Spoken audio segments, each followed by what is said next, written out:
Let's return to our story about US Vice President Kamala Harris in Mexico addressing the issue of migration. We can talk to Mark Weisbrot. He's co-director at the Center for Economic and Policy Research think tank. He joins us by Skype from Washington, D.C. Mark, welcome to the programme. So the Vice President says it's short-sighted to only focus on the issue at the border. It must also prioritise root causes. Basically, that's right, isn't it?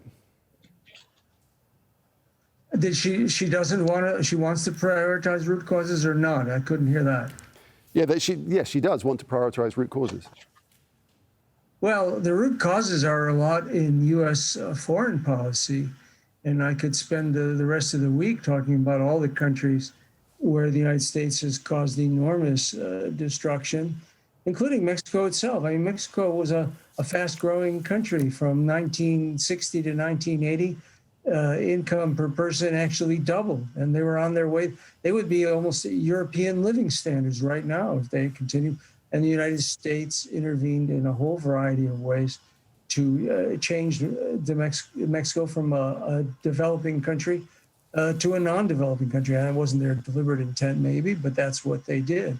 And the same is true for Brazil, for example. That was even faster. They grew like South Korea from 60 to 80.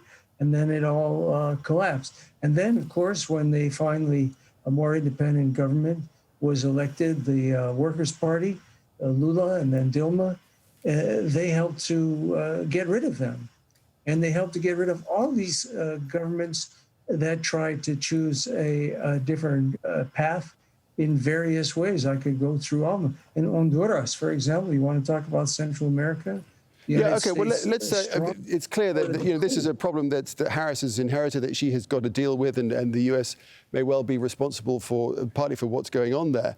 But how she now deals with it is the thing. And this approach is certainly a change from Donald Trump, but not so much a change from when Biden himself was vice president under Obama. Are we likely to see any different outcomes now, do you think? I hope so. I can't say that I've seen any so far, any signs of different outcomes in Latin America. There's a lot of differences here in the U.S., but in Latin America so far, there hasn't been any significant change since Trump. And there's a lot that really needs to be done.